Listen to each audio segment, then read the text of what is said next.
Hello, travelers. My name is Thomas the Human Bard, and I'm joined today by... Mercy the Tiefling Wizard. Onog the Half-Orc Barbarian. And... I'm trying to think of something funny. I'm being the Rock Gnome Rogue. And we are off on a... side quest. Yay!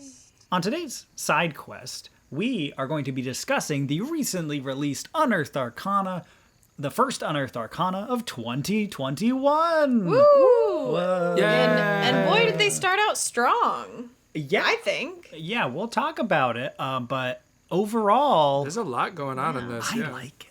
I think there's some good stuff here. I do feel... Okay, so this is Unearthed Arcana 2021 Gothic Lineages. And this one, I don't know if this is the first one that they've done this on. I think they've actually done some crediting previously, but it says beneath that, by F. Wesley Schneider, Ben Petrazor, and Jeremy Crawford, with input from the rest of the D&D design team. And man, if you could start crediting your Unearthed Arcanas Wizards of the Coast, I'm going to feel worse when I tear them apart because I'll see the names of who made them. Now they have faces. It humanizes them. When we're like, Jeremy, you idiot. Why did you do this, Jeremy? Wesley! How could you? Yeah. Ben has never once failed us. So Ben, you're Ben's cool. But Ben's Wesley, pretty Jeremy, the rest of the D&D design team. No, but I'm glad that they're putting that credit out there because honestly, on this one, I'm glad I know who to thank for this Yeah, because good there's work, some everybody. cool thoughts and cool design work in this document. So, this is Gothic Lineages. Now, lineages is not a term that's previously really been used in Dungeons and Dragons, so you might be like, what does that even mean? That's not a subclass, that's not a spell, like what does that mean? So we'll talk about it, but it is referencing a sort of new approach to a design element of D&D. The Wizards of the Coast is shifting in their own thinking and design language and outlook as they move forward, and this is the kind of the first signpost on that journey of where they're going, or at least where they're considering going with this design work. So this document features 3 new race options to playtest for player characters in D&D: the Dhampir, the Hexblood, and the Reborn. These options are special. You can choose one at character creation, or at an appropriate time later in a campaign, transforming your character. This is, we were just talking about in something recent about vampires. We had just been talking about, well, doesn't it make more sense for some things to be a transformation later in a campaign? Yeah. Which I like. I think it was the Lich discussion. Yeah, the Yeah, Lich yeah. one. And I like that this is now canonizing a way to do that. That means that Wesley, Ben, and Jeremy have been listening to our podcast. They can hear No us. one has ever thought of that but us, and they... Yes. They heard it from our never mouths. once. So that means we have an incredible amount of power now. It's going straight to my head. On this episode, I'm just going to be discussing all of my personal foibles and... Not foibles. all 500 of our subscribers are secretly the D&D design team. Yes. They're all everyone who works at Wizards of the Coast. But I'll now in length describe my personal list of Demands. demands for Dungeons and Dragons, and that way I'll know that they've heard it. First up. And then after that, we're going to discuss all of Thomas's foibles. Yes. Yes. I don't know why I Okay, said we'll edit that out, though. Yeah. Thomas, that was a serious list of foibles. Oh, man. boy. Wow. That was heavy. It's been 7 hours. All right, should we get back to the Unearthed Arcana, guys? I think I can move forward now. right. Thank you for listening. I don't know if I feel safe anymore. Creating your character. At first level, you choose whether your character is a member of the human race or of one of the game's fantastical races. Alternatively, you can choose one of the following lineages. If you choose a lineage, you might have once been a member of another race, but you aren't any longer. You now possess only your lineage's racial traits. So this was a topic of conversation earlier between myself and Mercy, wondering about if this can lay on top of the player's handbook races, and if you get some benefits from those and some benefits from these, and it creates a new super thing. No, it completely erases whatever benefits you previously had. And now It's an absolute palette swap. yeah, you Yeah, now I think instead have these new ones. That's just the easiest way to deal with it. Yeah. I think so. I Maintains think that makes the balance. most sense. I mean, I did really like what they did with the Revenant in Unearthed Arcana, where it was just like a little bit of a subset of something that you could put on a species that already had subraces. Yeah. Sure. Yeah. But this is a different approach. You know? It is. It's very specifically designed for this idea, like they had referenced earlier, of some sort of transformation where, of course, you could play a character who's sort of always been this thing, but most of these really lend themselves to the idea that at some point you changed and became this new lineage. You inherited this new lineage. Yeah, I think we do miss, though, the fact that, like, oh, but you're an orc vampire. So here's... So what does that Well, make? You know, that's what does that mean? my Yeah. proposal of how we fix this is. It just says, count the lines in the racial description of orc, erase all even lines, and replace them with this text. Uh-oh. Goodness. Well, I think what's interesting there is it's like, I mean, obviously you can still in your character art make them look orcish, but just an orcish vampire or whatever. Even like, if you have this from first level, It's- you'll find most of these could be one of the normal player races available in the PHB, but with this kind of on top of it. And You so- just don't get yeah. any of the mechanical you can benefits keep of those the previous cultural ones. and aesthetic Yeah. traits, but mechanically just Yeah. use this. And I think a lot of people are gonna panic about that, but it's really fine. fine. Like it's Hey. not a big deal. Hey, look at me. Look at me. It's fine. It's fine. When you create a character using a lineage option here, follow these additional rules during character creation. Ability score increases. When you determine your ability scores, increase one of those scores by 2 and increase a different one by 1.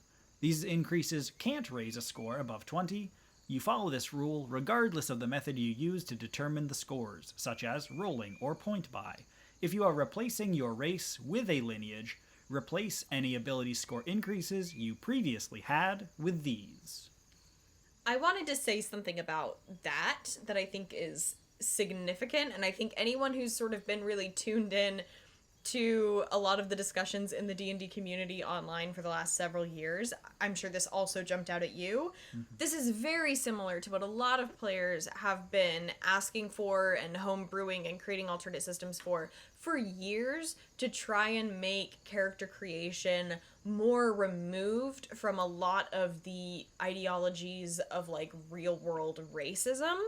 And I really like that in this one specifically, it isn't saying, I mean, this is Unearthed Arcana, so it is by default optional, Yeah.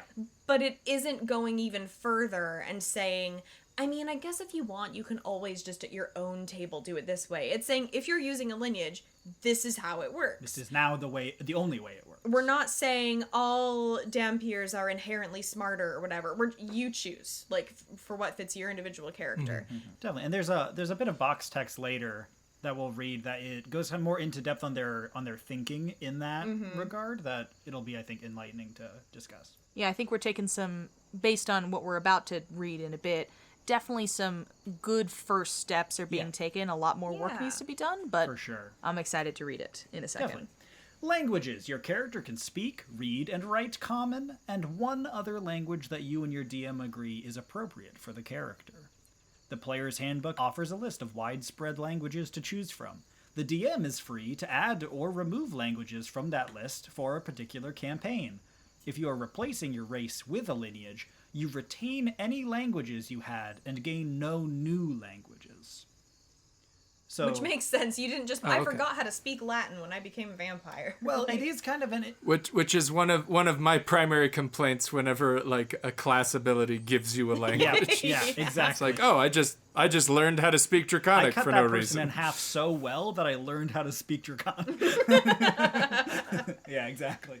This is interesting because it is the variation between this and the ability scores, where this, it's referencing if during the campaign you're gaining this, you keep some of your old character and add some new, like it changes. Yeah. Whereas if it's from the beginning, here's a rule set. Whereas that ability score says, no matter when, if this was your character at first level or it becomes your character at 10th level, it's just these new ability scores. You lose all the old ones, whatever you had. Like, it doesn't... Yeah. Yeah. So it's just a slight difference between those two concepts where I just think it's interesting.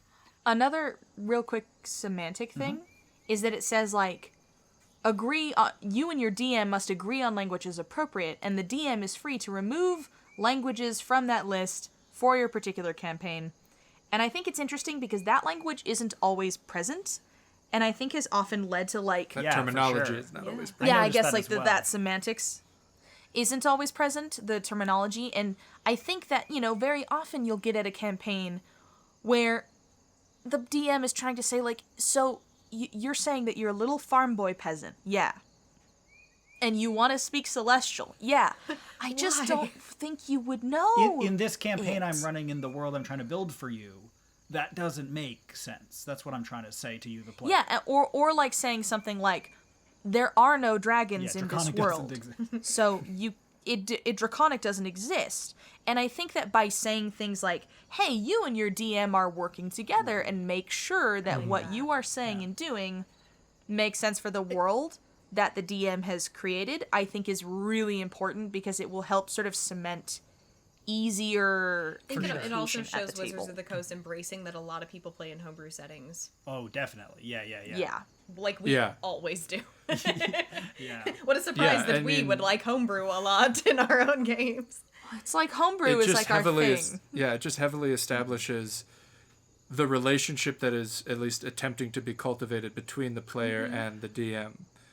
I do have something I would like to add. Abolish common, you cowards. Let's play on hard mode, baby. Everybody's Chewbacca. No one can Languages should understand be what determined anyone else by is what saying. country you were born in, not your race. At me, Wizards of the Coast. Yeah. Well, and that's sort of what Tasha's was doing is like, I have a halfling character, Faywin, who was literally raised by dogs, and it wouldn't make sense for her to know halfling because she never Would have. has spoken Yeah. to any halflings. But her character, her race says, well, she knows halfling and something else. But then what I like about Tasha's is it allows me to swap that out for something that would be more applicable. Yeah, I think that's great. I think that was, some of the benefits of the approach in Tasha's is giving that freedom to players. A lot of people in the feedback, the kind of positively minded feedback towards Tasha's were like, we want it to do a little bit more here. We want there to be more of an answer to this. But what they did put forward, I think everyone agreed, there are some good steps in there. There's like little things that are slowly adding up over time to be a better overall approach.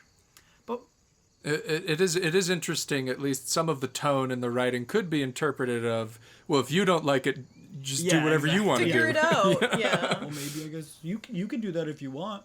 It's like, well, you're the book, so tell me. Well, and that's kind of what I was saying is that Yeah. I like that here it's just saying that's how we're doing it now. The language is I different. guess if it bothered you. Okay.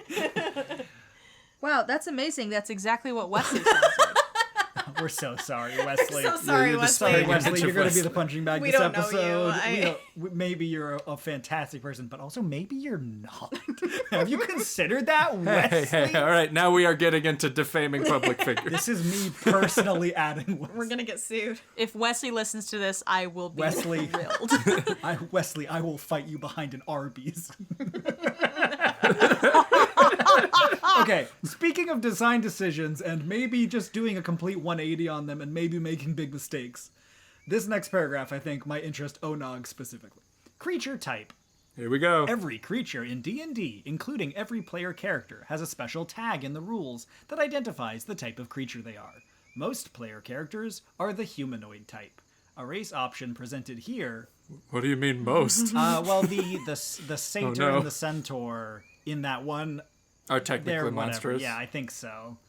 I think technically they're non-humanoid. Like, they don't have the humanoid type. Anyway, a race option presented Okay, here tells you what your character's creature type is. So the list of types, here's a list of the game's types. It lists the types. Aberration, beast, celestial, construct, dragon, elemental, fey, fiend, giant, humanoid, monstrosity, ooze, plant, undead. Man, where are the ooze player races? Give them to me. These types don't have rules themselves, but some rules in the game affect creatures of certain types in different ways. For example, the text of the Cure Wounds spell specifies that the spell doesn't work on a creature that has the construct or undead type. Now we're going to get down to brass tacks. Here we go. Having more than one type. Some Buckle up. creatures are of more than one creature type. If an effect works on at least one of the creature's types, that effect can work on that creature. For Established. example, if you are both a humanoid and an undead, Cure Wounds works on you since the spell works on a humanoid. So does working trumps not working? Yeah. Interesting. A Well, very working. so yeah. So it does affect you. So for instance, hold person wouldn't work on an undead because it specifically says you can only Humanoids, hold right. humanoids. but it would work on a And so because you are a humanoid undead, it it works works on the you. humanoid Okay, half of you. It if works that's on the all. ruling, I 100% like agree it. with that. It's an interesting ruling because honestly, and I've seen some takes about this online, it sort of just gives you the downsides of both halves. It does. It doesn't really give you any It makes you benefit. vulnerable to more. Yeah. It really just means now you can also be grabbed by Hold Monster, which is weird. I think that makes sense, though. I mean, technically, we were all always able to be fair grabbed enough, by fair enough. Hold But now I Monster. guess you can. So you ping like Turn undead. turn undead. But it makes sense, Yeah. though, because, like, it's not that being an undead gives you magical resistance to something like Cure Wounds. It just There's means no that it doesn't part of you that affect it you. works on. But right? if there is, yeah. It's like a magnet Yeah. or whatever. It's like you've got the metal detector within you. It just doesn't ping the Yeah. metal detector. But now that you have humanoid within you, it does ping the metal detector, and you are able to be I want to affected make by like an it. inspirational Pinterest post that just is a quote from Bean saying, "You have the metal detector within you." You have the metal detector within yourself. I think it's interesting now because with this in mind, I think we can all agree this is they probably didn't plan this when they originally wrote this edition of D&D.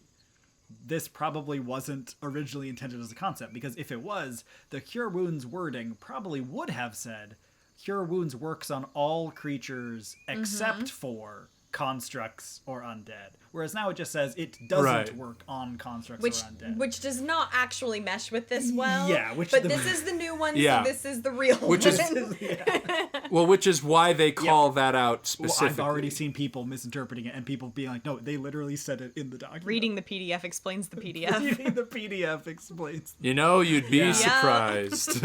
So, with that in mind, all of the options presented here, I believe, are of 2 creature types. These are all double creature typed options, which is very Nice. interesting, especially if this is something that they choose to expand in the future, and maybe every lineage is a double creature type, and every race is the player races that were already created, or something like that, where And I see a world in which all lineages are double creature type.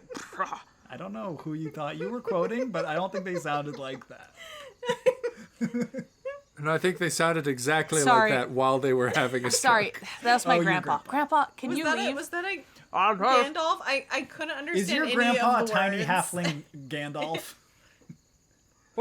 I was put together this Gandalf cosplay. What do you think of it? Grandpa, I've told you it's very nice. But I'm not here to critique your cosplay right now. What's If you your could grandpa's name? come Why back is later. this happening to me? My grandpa's name is Gruyere. Gruyere? Gruyere or Gruyere? Because one of those is a real word. The one that's Perfect. Thank you, Beat. And Good to know. no further explanation needs to be Good to done. know. No Okay. follow-up questions. So, we'll do this box text. We're gonna a little bit talk about this, but I don't want us to get too sucked into this because we've got a lot of document to cover. All right, Yes, we gotta so, move. We gotta move. Yeah, guys, let's stop Yeah, getting right. sidetracked. Yeah. You can't go on side quests on your side quest, is what I'm trying to say. There is enough content within this text box to be worth its own entire side quest, but we need to probably let it be in its own side quest. Design note: changes to racial traits. In 2020, a visible shudder goes through my body.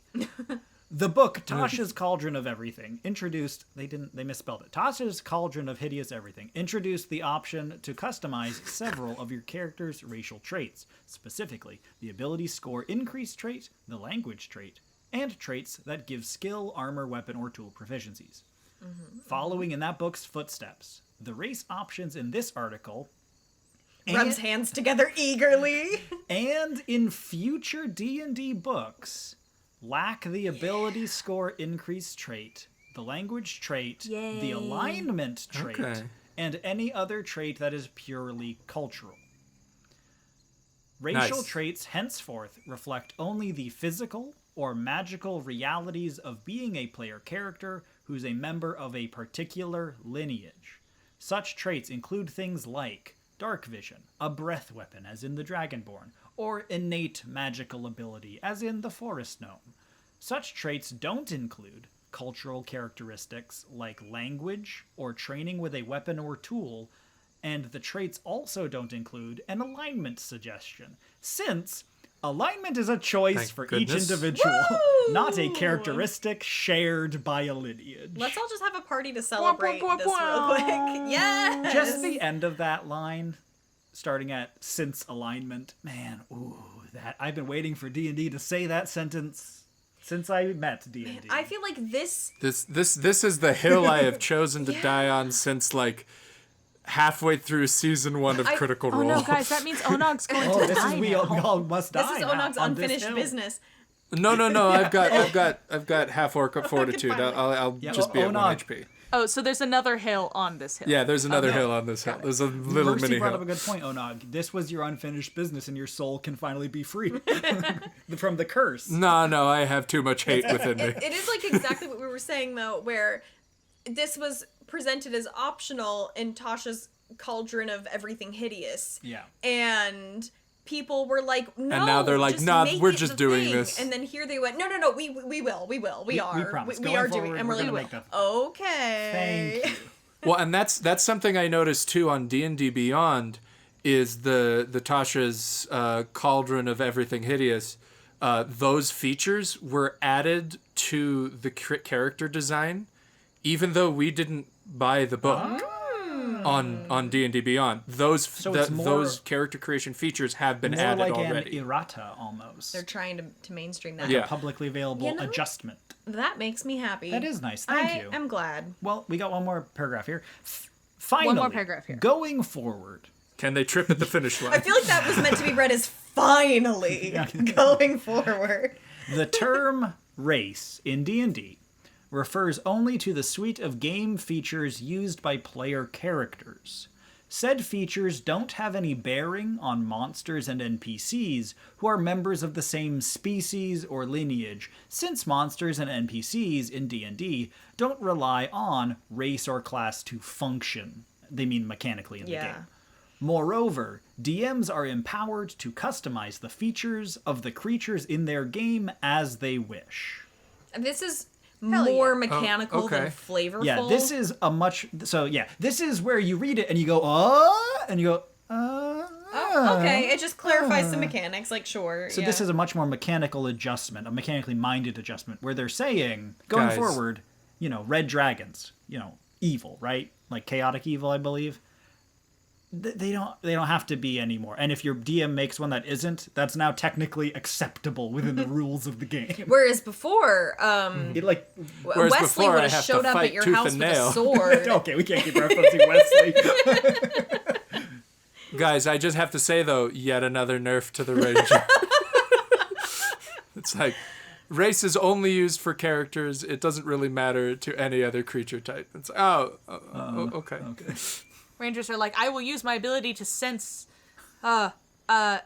This race of... I guess I can't. I don't know. My favorite enemy was elves, but... Now it's a whole... I mean, with the Tasha's adjustment stuff for Rangers, there's a whole... Oh, man. We can't even talk about that. But Yeah, that's which the thing, kind is of that's Ranger are we probably why referencing? those... Which this point, version of the like- 10 publicly available Wizards of the Coast published Rangers are we even using? But that's probably why changed it. They made those adjustments in think so. Tasha's, not just because of fan backlash, but because they were like, we're not going to be utilizing race in the same way, especially for NPCs.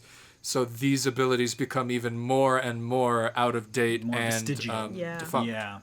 So, Yeah. I do have Yes. a question, and this is not in, like, opposition to this, because I am a huge fan. I think more along these similar kinds of lines needs to be done. That's not my question. So my question is, there are many for whom playing D&D is a game about the Lego pieces that D&D offers them and the combinations therein and maximization and this and that. Like, for people who like building decks in Magic the Gathering, they will often apply at me. They will often apply that same kind of logic to, oh, well, if you're going to be building a this, you need a this. And so one of the things that people did rely on the idea of races for was sort of the inherent Character build concepts. And like the stat builds or the other things that they get, like, oh, I want a dragonborn for my paladin because of this and this and this. And I'm curious, first of all, I do anticipate a bit of backlash specifically from that group of people, and it probably won't necessarily be because they're people are like, well, I like being racist. I mean, some people are going to be like that, but that's different. There are probably going to be people who are like, oh, but I have the way that I play D&D relies on these building blocks and combinations. And what you're telling me is that going forward, there's going to be less of those in this aspect of it. Well, just, one second. Well, what I'm curious about is, are they going to create, like with lineages, are they going to create more lineages? Are they just going to create, like, maybe you guys have talked about that maybe these ideas of benefits and that, like, backgrounds could like have an that expansion on the instead of background race. system or something What like that. would You know, not that, like- surprise me at all, here's my guess. Prediction. My prediction would be that going forward, that Prognostication. the way that races will work is that, like with these, it'll say, give yourself +2 to one of your stats and +1 to another one. Choose whatever you want, and then say, Dragonborn, have a breath weapon. Like, and then give you a much more, just like, you literally have wings so you can fly. Like they said in this. But I expect that they'll and I kind of hope that they'll just go with, like, listen, it just frees you up. If you want to make the ultimate barbarian, you don't have to be an orc or whatever, because you can give yourself that constitution boost to anyone. Like, well, I've definitely been in situations in which someone's like, I want to be a halfling paladin, or like and that someone else at the table is like, no, you can't do that because that's not I get you. optimized or whatever. And it's always so disheartening because I'm like, well, but they should get to be able to build whatever they want. Actually, is fine. Sorry. Well, I think. Oh my gosh, Onog, it is fine because But now that's the thing. anything I is think, fine. But you you bring Anything up a is very good possible. point, Bean, in that for some people, for a certain style of play, mechanical complexity encourages, like, interaction with the game and its systems, and streamlining or decoupling parts of the game feels like your tools are being removed, so there's less mechanical complexity. Yeah. And I think that you're very correct. Like, once you make all races as good as each other at everything, that now isn't a tool you can use in your mechanical complexity. because that's a part that doesn't matter now. Exactly. And so saying, like, well, now that just straight up doesn't exist anymore, it feels like there's just one less element in play when designing a character. And I think that's a pretty fair, like, mechanically game design speaking, that's a pretty fair assessment. But I think I agree with both you, like what you said, and with what Mercy's talking about, where I think this being the first Unearthed Arcana they're choosing to display for 2021 is at least partially due to, like, this being a signal that they're saying, look, we're going to be adjusting that level of mechanical complexity, but this is a sort of hanging promise of, we promise you we'll put more in other ways. Yeah. So it will make up for it. It will balance back out again. You'll still have choices to make. You'll still have mechanical options to play with, but what we're doing is we're going to be slightly just restructuring. We're not going to take it all away from you, but now you might find it in a different spot. And I think that's what they're sort of signaling with this. And I think, like you had said, with maybe a backgrounds expansion system where it's like, oh, some of those things you used to get in one spot are now in a different spot of your character creation. That kind of stuff makes a lot of sense design-wise, because just taking it all away and saying, no matter what race you pick, there's no difference between all of them mechanically, does just mean there's one less area to play with. So instead of saying that on its own, say, look, race as a choice isn't going to be where you have that mechanical fun. That is for you to choose without worrying about mechanics, really. But we're going to put that mechanical complexity back into the game somewhere. Hey, Wizards of the Coast, since you're definitely watching. Yeah, we know that you listen. My vote has always been make there be actually a lot of interesting backgrounds and get your stat boosts from those instead of from your race. Just going to throw that out there. Yeah, because they are listening. And I think we, as the resident power gamer, from our perspective, the thing we have to look at it is the way we have to look at it is not that something is being taken away, that our building blocks are being taken away, but we now have the tools available to us to shape those building blocks however we want. Yeah. And now even more interesting and even more complex builds can come to fruition that before were just not really viable from a power gaming status or point of view. Yeah, it's like if we're going with our Lego blocks, you had the like spaceship Lego set that had the instructions, and maybe you had a couple other ones, and then somebody dumped all the Legos together and took away your instructions, and you went, well, what? And then they went, no, but now you can build anything you want from all of this stuff. You still have the blocks. Cool stuff there, and I think that's a fair way of thinking about it. Will we all go mad with power? Maybe. Maybe, probably. All right, so historically speaking, that's been the case before. Most likely. All right, so let's take a look at the first lineage that they give us here. Now, should I say this Dhampir or Dhampir? Either way. I think it's pronounced Dhampir because it's like a TH but with a D. Dhampir. Is Dhampir I just think that big vampire mommy from Resident Evil 8? Dhampir? Is she the Dhampir? Okay, that's a topical take. I look at me. Want that very badly. Well, we can always buy Resident Evil 8, but I don't know if you're going to have a good time with that. Fair enough. I think it's like Dhampir. Like, man, I prefer a dock. I don't want to be walking on this Dhampir. You might be a redneck. Okay, I think it's Dhampir. All right, Dhampir. Here we go. Yeah.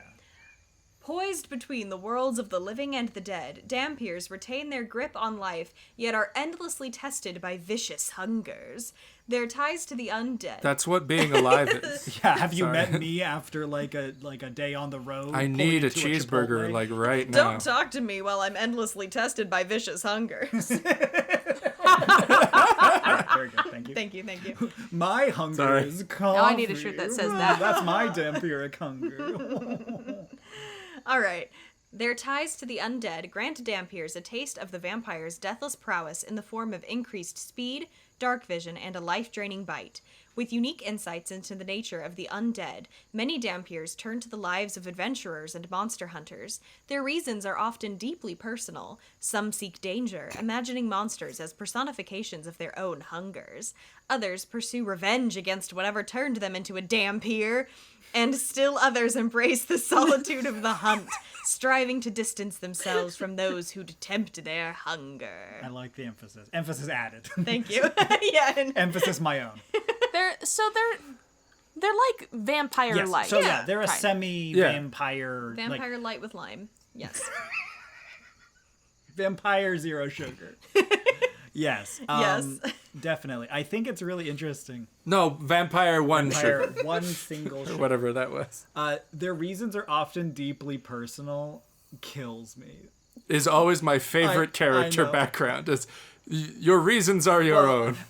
I appreciate the idea of like, it says their reasons are often deeply personal. So I'm just picturing, so why did you take up adventuring, my friendly Dhampir friend? Well, nothing personal. I just like it. I don't have a backstory. I have no personal stakes in this whatsoever. It's deeply just a job. It's just Friday. Business. I like the idea that you meet someone in the woods and you're like, oh, what are you doing out here? And they look away and they're like, it's business. And I just realized I have described Twilight.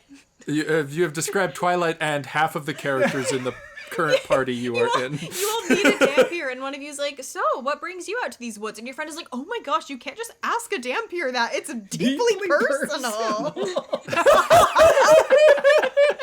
Very good. That's so inappropriate. All right. Dhampir hungers. Every Dhampir knows a thirst slaked only by the Onog's gonna need a minute. Wait. You can't just do that. We're moving on. All right.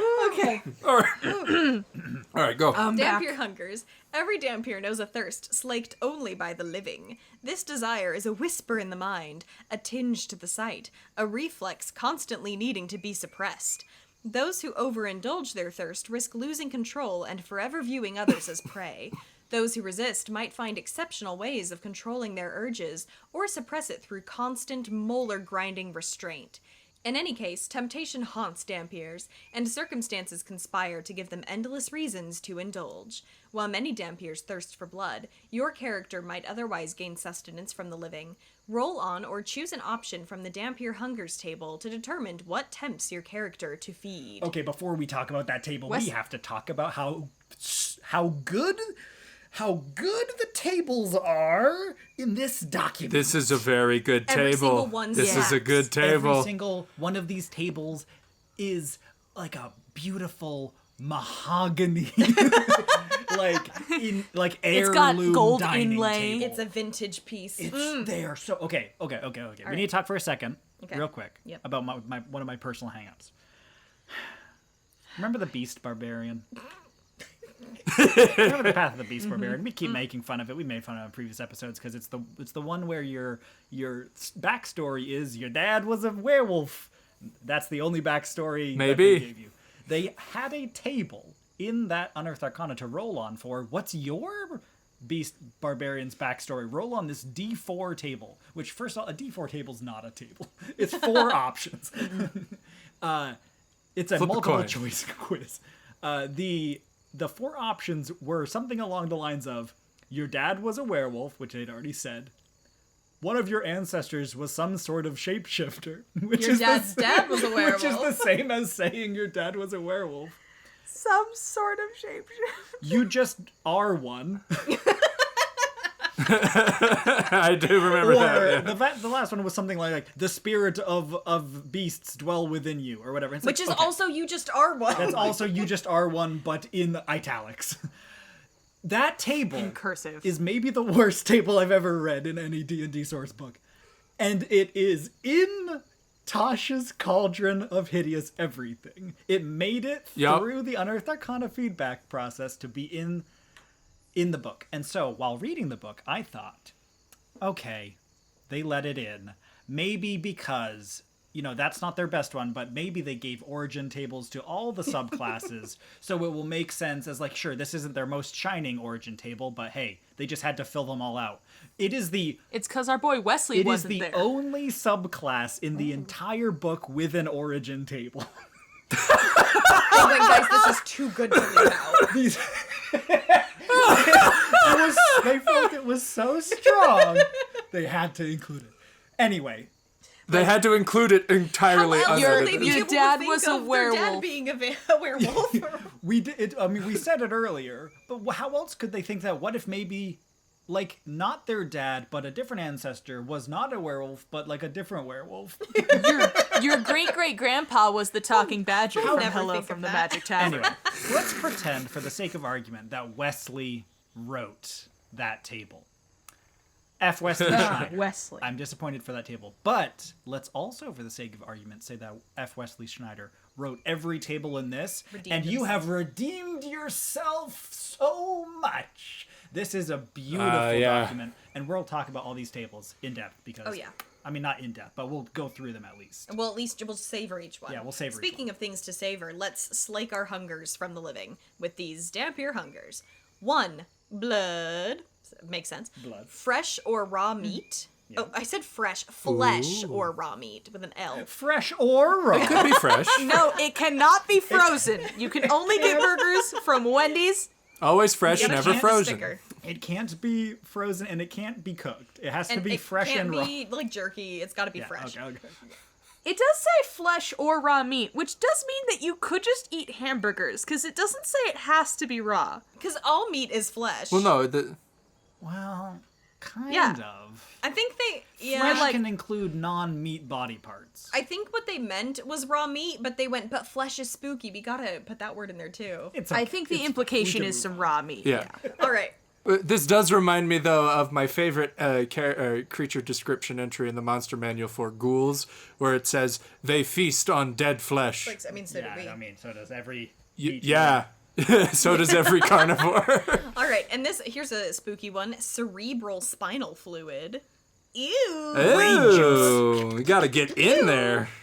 Esoteric humors, my personal favorite from this table. Wait, Okay, does wait, that... wait. Yeah. What?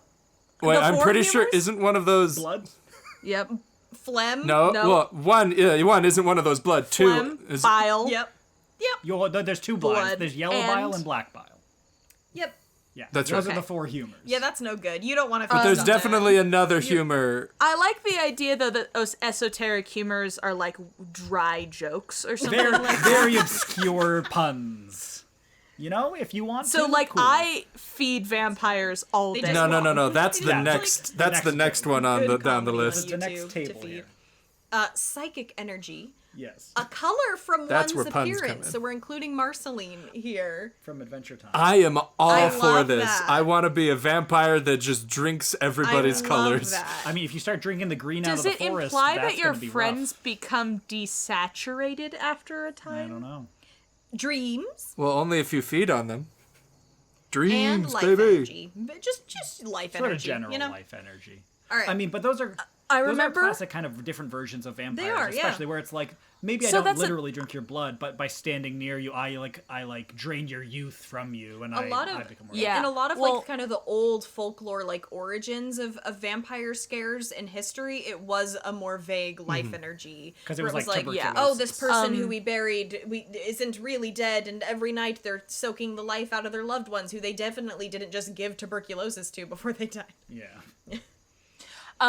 I remember that when Mercy and I were roommates in college, we like did research about all different kinds of Yeah. vampires, and like that there are vampires who like take people's emotional energy or all Don't this you stuff, mean my and that you can- wife? Okay. All right. thought I the was your psychic? wife. Anyway. Isn't the psychic energy one? I mean, you could totally run that as that one character from What We Do in the Shadows, who What We Do in the drains all the Shadows? fun out of the Yes. office they work in. literally. Yeah. But like that wasn't just What We Do in the Shadows No, I coming know, up with yeah, that. it's a Like reference. that That's is a a thing. thing. One time for my birthday, I got a gift that was anti-vampire spray, and it was a very legitimate product that touted itself as like if you spray this Vampires. Can't drain your psychic energy. well it will keep like psychic vampires remember away this. from you, It's and so it will funny. prevent them from draining your psychic energies, and it was full of essential oils and holy waters from around the world. And definitely not one place. It was very Yeah. good. But it supposedly would keep psychic vampires from being able to drain your like Yeah. essence. from you. So let us know if that works. yeah. All right. Dhampir origins. Dhampirs often arise from encounters with vampires, what a surprise, but all manner of macabre bargains, necromantic influences, and encounters with mysterious immortals might have transformed your character. The Dhampir Origins table provides suggestions for how your character gained their lineage. 1. Your dad was a vampire. 2. Your uncle was a vampire. 3. Your grandma was a vampire. No, these are actually No, quite this good. one slaps. You are the reincarnation of an ancestor who was a vampiric tyrant. Kind of your dad was a vampire, but more interesting. You're the So reincarnation. you are your dad, and also he was a vampire.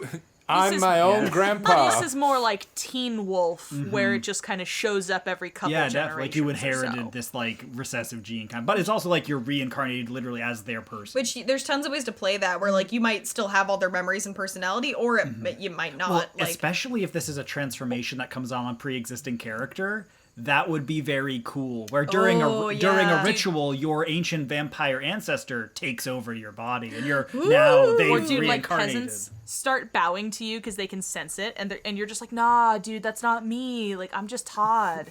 Mr. Vampire was my grandfather. So there's lots of ways to play that. That's cool. Or your pact with a predatory deity, fiend, fae, or spirit causes you to share their hunger. Their hunger. That's cool. Especially for some of these like dreams and stuff. It's like your fae could eat dreams. Or That's interesting. Cthulhu makes you want to drink spinal fluid. Yeah, I don't know. Definitely. Okay, so you're not necessarily like actually like a Transylvanian No. Dracula vampire. You're just But you like could be. you're just a hungry What I boy. like about this Origins table is that it actually It gives you allows for a options. breadth of characters. I think that's something that's quite good about all three of these Yeah. is they cover a lot of flavor territory. Yeah, there's a lot of ground. Mm-hmm. You survived being attacked by a vampire, but were forever changed. A parasite inhabits your body. You indulge your hunger to sate it. Oh, I love that one that so much. one is cool. I'm into that one. I've never seen Venom. Is that like Venom? Yeah, it's like Venom. Venom. Yeah, don't worry, Bean. Just think of it like Venom. You liked Venom. I did, but for the I did, but ironically. That's great. You loved an immortal and were willing to be transformed into a vampire to join them, but tragedy interrupted the transformation. They wrote but that they- one for Hold on. my goth Yeah, GF self. They inserted one edgelord one just because they knew someone needed it. They were like, darn, No, you no, no. understand me so well. You got me. hold on. You had a romantic entanglement with a fey, all-powerful vampiric being, but they ghosted you. Halfway through the makeout session, they were like, "Oh, I've got to take this call," They turned into a bat. and then you never heard from them again. That's very funny. Woof. You are a diminished manifestation of an otherworldly being. Slaking your hunger hastens your renewal. That's an interesting one. Okay, so that's like what's it called? Yog-Sothoth's brother.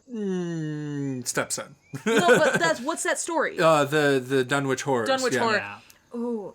This next one, you don't know your origins, but you were raised by vampires or other monsters. I love the idea that you were just a normal Ooh. baby who was adopted by the Addams family, and so you just turned a little funny. Or you're just something else, and they were like, man, Like, this is close good enough. I like the idea that this is your dad was a vampire, but in a very kind and wholesome way. Yeah. Like, No. the vampire became your dad. And it's like, oh, because that's so being nice. a dad is more than biology when you're a vampire. When you're a vampire, it's found family. I also like though, what if this means that you're not actually eternally hungry, but you just were raised to be that way? You're like, You oh, think I you guess are. everyone else is drinking blood. I Just- probably should You're just too. like, I gotta eat. You're like, to be spinal honest, I just fluid. like Well, it. That's what my dad did.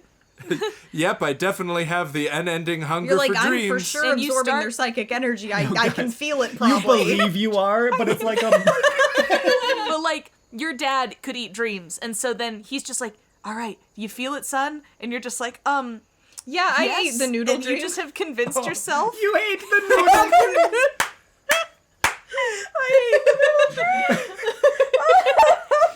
That's why Poe never had the noodle dream. This is one of our best yeah. episodes. It's quality content. All right, and the last one. A radical experiment changed your body, making you reliant on others for vital fluids. That's... Nice. Your dreams Frankenstein's fluids. monster. Throw a little Well, we'll science talk in about there the Frankenstein's monster as a treat. later. This could totally work with that flavor, don't get me wrong. But I do like the idea that it's like you are constantly losing your blood or whatever. Like You don't create your own like blood or something? during an experiment, Oh. you lost the ability to create your own bone marrow, so now you have to eat it from other people to live. You're like a sci-fi monster. That's like, cool. Yeah, I like that a lot. And Dhampir traits. Type, humanoid, and undead. Both. Cool. Size, medium, or small. Choose when you gain this lineage. Which is cool, because it's like, you could have been a gnome who's now a Dhampir, but you're still small. Like, that's Or cool. you could now It become also means medium. that you could have been an orc. No, you can become medium, or it means that You you were an shrunk. orc, and when you become a vampire, you shrink. But that's up to you. I like that, because what if you were like a Goliath, but this transformation diminished your body, and now you're small because you're like a weird, like, husk of a being Like now. shriveled version That's of cool. yourself. You're like a little Yeah. golem. Or That's cool.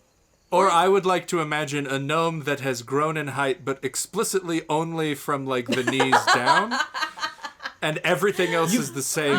Just a leggy boy. Same You've grown ratio, except You've for grown your 3 legs. feet in height, but only from the neck up. Oh, Your head is. no. You That have a creature 3-foot needs to be neck, is killed. what I'm trying to say. If you're like a Cthulhu Dhampir, maybe. Exactly. I don't know. I love the freedom, folks. Okay, go. Speed 35 feet. So you're a little speedy. You get fast because you are You're speed. Dark vision, you can see in dim light within 60 feet of you as if it were bright light, and in darkness as if it were dim light. So you got Spider far dark climb. vision.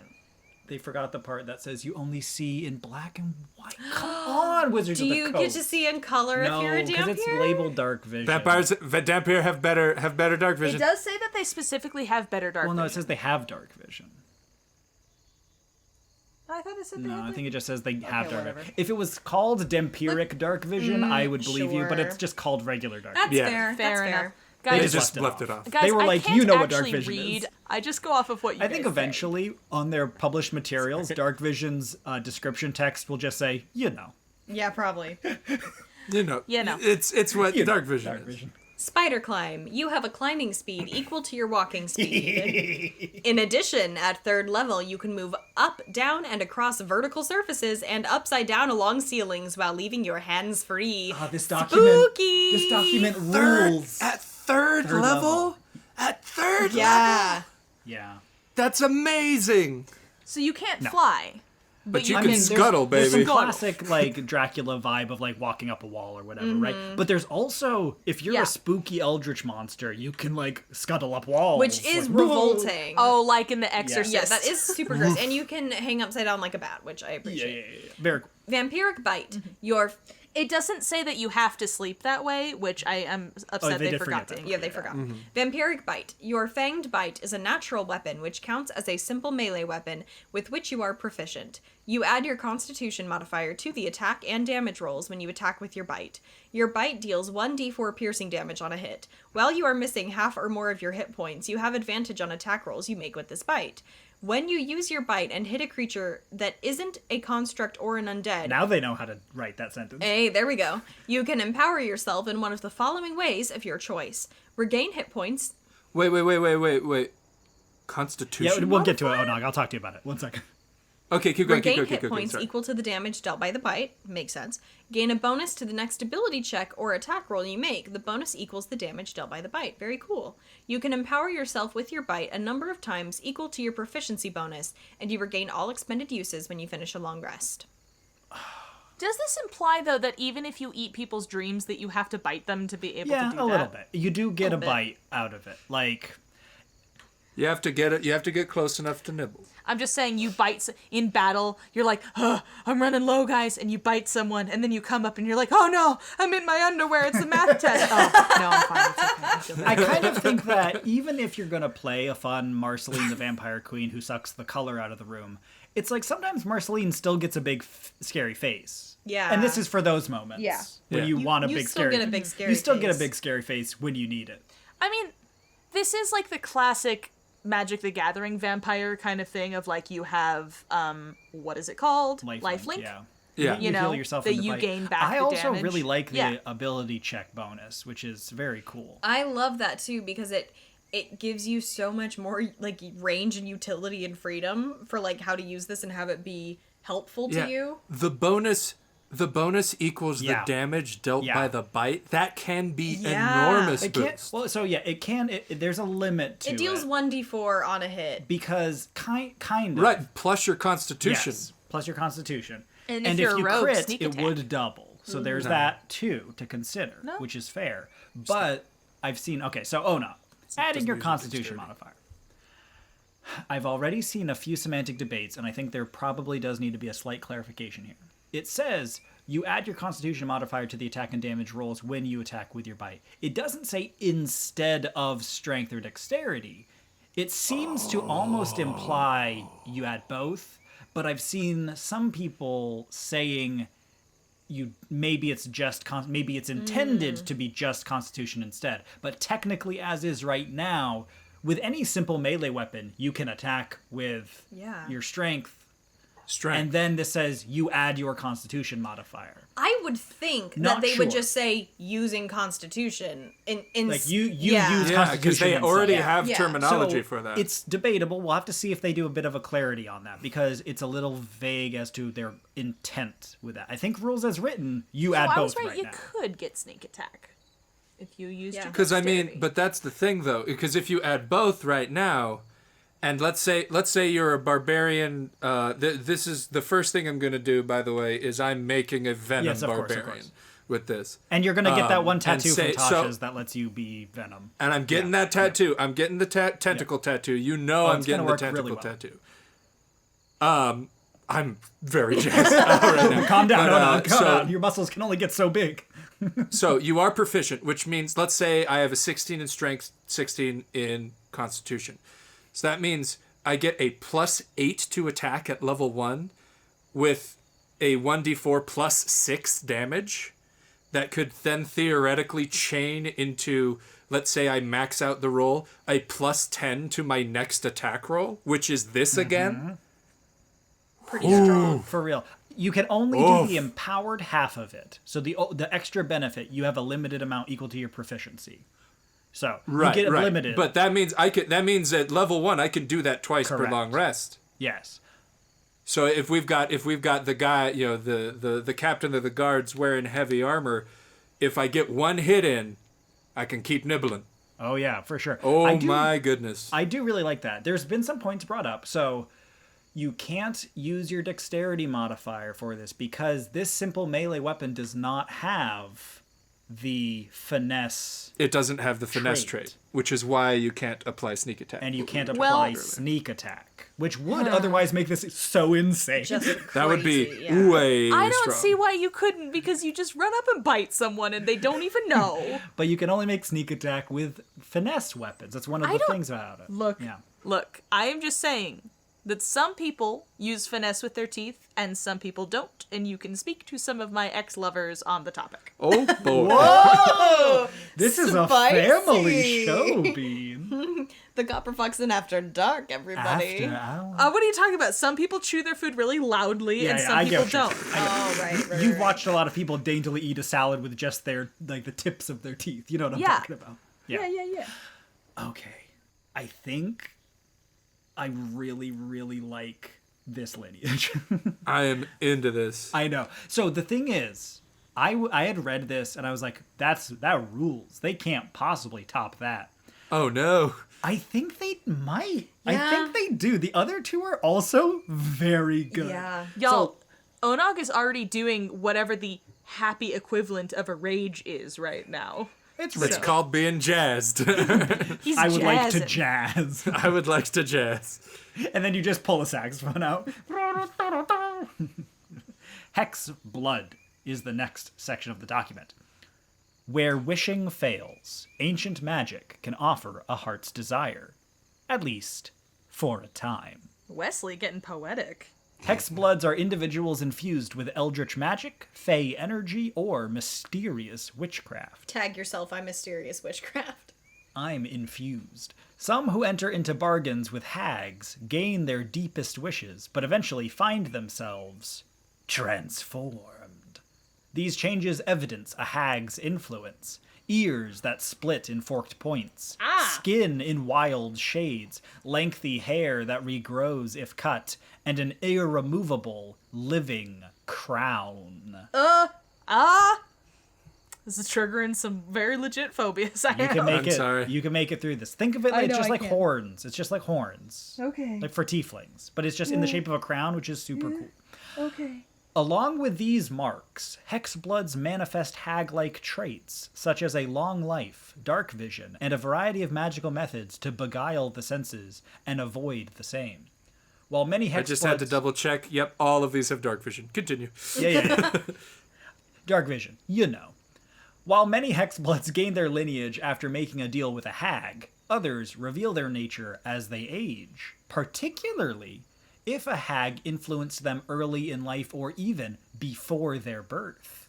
Many Hexbloods turn to lives of adventure, seeking to discover the mysteries of their magic, to forge a connection with their fey natures, or to avoid a hag that obsesses over them. So we usually end up making fun of the intro paragraph. I am here for these. These are so good. I know. They're all so good. This is such a good document. This is like for the Copperfoxinn, like sealed with a kiss. The only thing I guess that bothers me a tiny bit is and I guess this is technically present with the vampiric thing as well, I get a little bit uncomfortable with the idea that, like, you are born with a curse that isn't your fault, but is, like, your ancestors' fault. Mm-hmm. Yeah, it's just like welcome to folklore. That's a very fairy tale-esque kind of a thing. And I just think that it's mean. That's all. That's true. You're but not the wrong. thing is, I will say, you're the one choosing if you have this curse or not. So you get to decide if that's a story you like. But what if to your participate DM in. has decided that, like, you just start manifesting this curse because of something your grandma did? That's a bad DM, Then I'd I recommend think. that you talk to your DM about how that should not be the case. Like I said, it's mean. Because Anyway. I would argue your DM should not be able to change your player character's race without your approval. Yeah, And I for guess sure. I think the thing about this that makes it harder is because it says that, like, essentially you start to become kind of ugly and gross like a hag.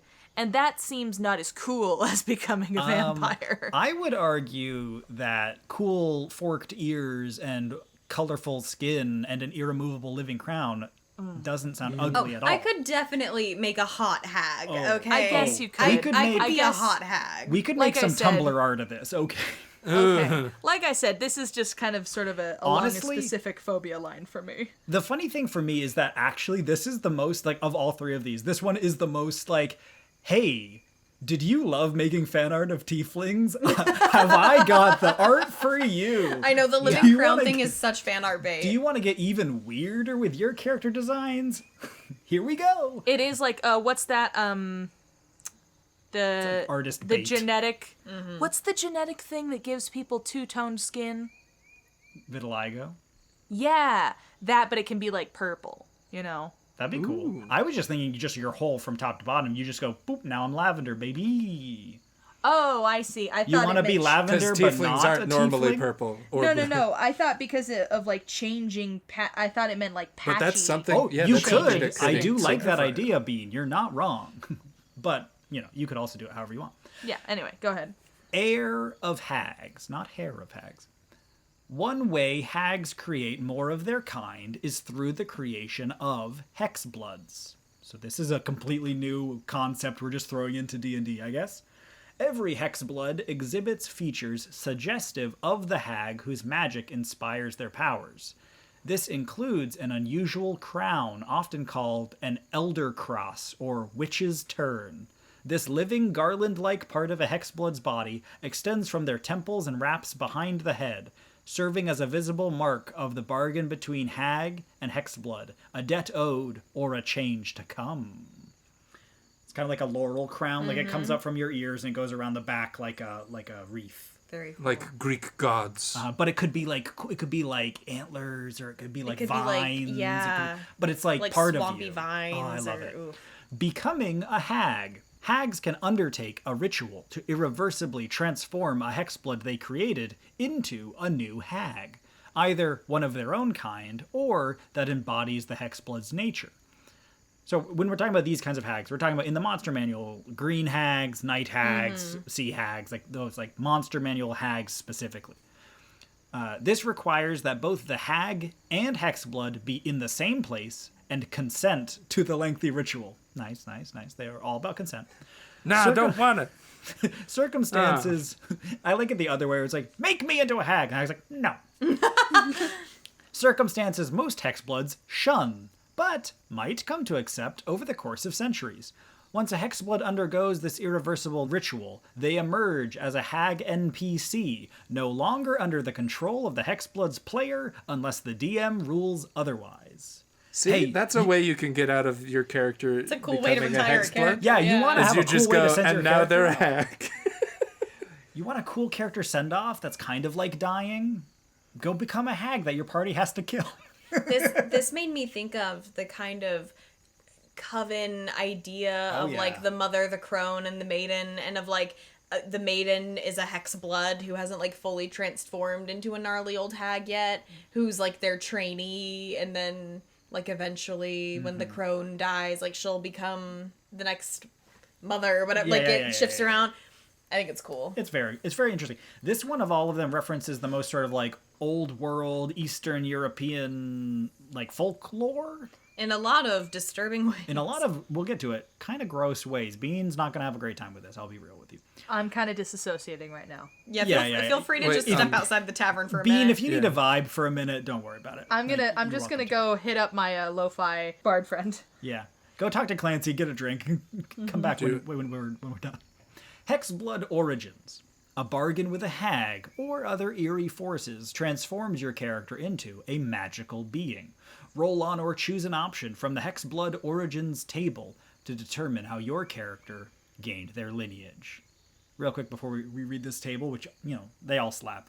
But I did see someone tweeted out that they're going to play a character named Morlock the Warlock, who will be a Hexblood Hexblade, and that's fantastic. Amazing. People were like, the name Hexblood really was just like reach into a hat of fantasy D&D words. Yeah. Hex, blood, there it is. Sure.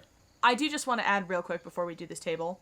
I don't have anything against people who like this aesthetic. I totally get that it is a vibe, and I can be into it. I just have some specific phobias, and that's so fine. This is not anything against like anyone or that style. I totally get that it is some people's thing.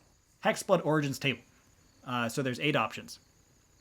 Seeking a child, your parents made a bargain with a hag. You are the result of that arrangement. I like that one. Your parent wanted a kid so bad they were willing to make the deal, but they didn't realize that you would be forever changed and be hag-like yourself, and you would... it's very good. I like it. Fae kidnappers swapped you and your parents' child. Classic. That's the classic As one sort does. of changeling, fantasy changeling concept. The problem is in D&D, changelings exist and they're just like shapeshifters. So it's like changeling means different things in different contexts.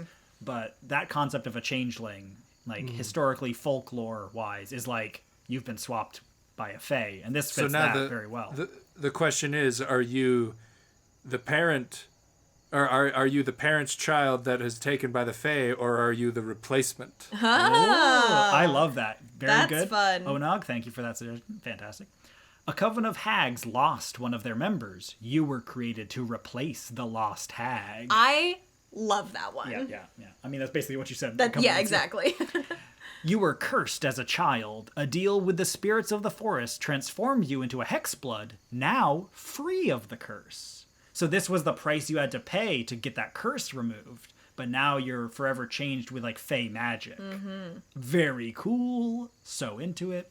You began life as a fae creature, but an accident or crime changed you and forced you from your home.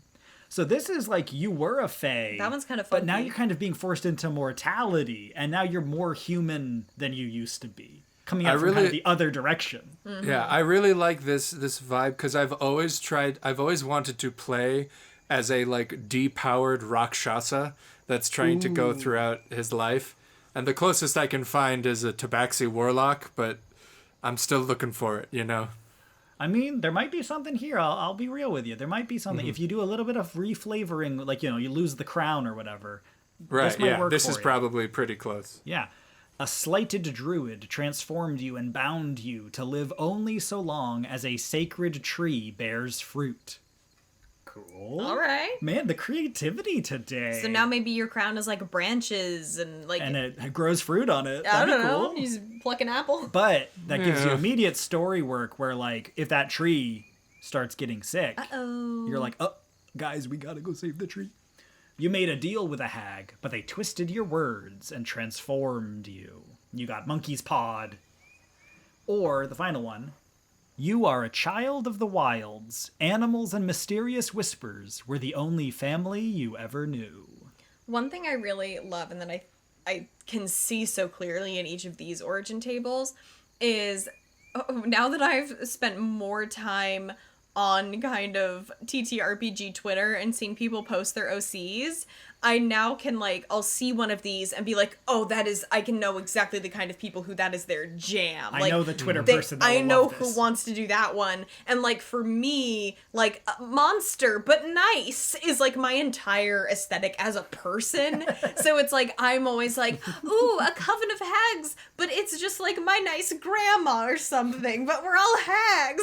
Like, I, like, latch on to that, and We might eat a child now and again, but they deserved it. But I They were love naughty. the range. Yeah, the depth. The range. So mechanics, Hexblood traits. Your type, you are Fey and humanoid. So you get both. Size, medium or small, choose when you gain this lineage. Speed, 30 feet. Dark vision, you know. Fey resilience, you have advantage on saving throws you make to avoid or end the charmed condition on yourself. That's also a very distinct wording is. change as Yes. well. Yeah. You don't get magical resistance, and you don't get the, like... there is a version of Fey something. Like, Fey... heritage or something like that like does something similar to this. Well, but- no, that's the thing that elves have. Yeah. Yeah. But it just says you have advantage against saves for being charmed. This is actually mildly stronger. It is. Because you also could end it. Yeah. I think that was one of Because the it's things that also was for always a ending it. semantic debate of like, well, then shouldn't I also have advantage to get out out of of it? it? And it was Yeah. like, nah. So that's cool. Hex magic. You can cast the disguise self and hex spells with this trait. You get hex from Free your hex. race. Woohoo. Free hex. Intelligence, wisdom, or charisma is your spellcasting ability for these spells. Choose when you gain this lineage. So, you can do it from level 1, or if you're already a high-level wizard, you probably want to pick intelligence when you become a Hexblood as a level 10 character. Yeah. Yeah. Once you cast either of these spells with this trait, you can't cast that spell with it again until you finish a long rest. You can also cast these spells using any spell slots you have. All right. I do love that new caveat that is kind of missing from the original player's handbook design, where it's like when you inherently learn how to cast a spell, they always go out of their way to make sure. And then if you have spell slots, you can also just cast it. Yeah, you can Right. use your, ability. It's something that I'm not sure if they have errated it, but I would love if they went back and errated that for everything else that gives you the ability to cast spells. Yeah. Magic token. You ready for this? We're about to get real weird. We're going left. All right. As an action, you can harmlessly pull out one of your nails, a tooth, or a lock of hair. This token is imbued with magic until you finish a long rest. While the token is imbued in this way, you can use an action to send a telepathic message to the creature holding or carrying the token, as long as you're on the same plane of existence and are within 10 miles of it. The message can contain... What if I'm within 10 miles but not on the same plane? The message can contain up to 25 words. In addition, while you are within 10 miles of the token, you can use an action to enter a trance for 1 minute, during which you can see and hear from the token as if you were located where it is. While you are using your senses at the token's location, you are blinded and deafened in regard to your own surroundings. Afterward, the token is harmlessly destroyed. Once you create a token using this feature, you can't do so again until you finish a long rest, at which point your missing part regrows. Very weird. Very Thanks, weird. I hate it. It's reminiscent of like old witch bottles. Yeah, it's very good and very flavorful. This is build your own mini warlock right here. Oh yeah, but it is like the source material they're drawing from is yet again that kind of like Baba Yaga Eastern European, where it was like there was a lot of weird body part stuff in all those legends. You know, It also I listen to spooky folklore podcasts every night to fall asleep, and it reminds me so much of like all the time when I'm listening to weird old folklore, there'll just be this like horrific body horror that's presented in the stories like it's no big deal. It's like, yeah, and then whatever. he just carved out his friend's eyes, and his friend was like, no prob. thanks, bro. man. Yeah, I know you needed them. It's fine. And it's like, what? Like, why is everyone so calm about this? We were weirdly chill about that. So kind then of he stuff. just popped off his arm like a little like action figure and gave it to the witch, and you're like, what? Yeah. It's weird, but I do love it. Like, I love the flavor that it brings to this just kind of like out of left field, spooky and magic in a dark way. Like, this is dark fantasy a little bit, leaning into that dark fantasy vibe.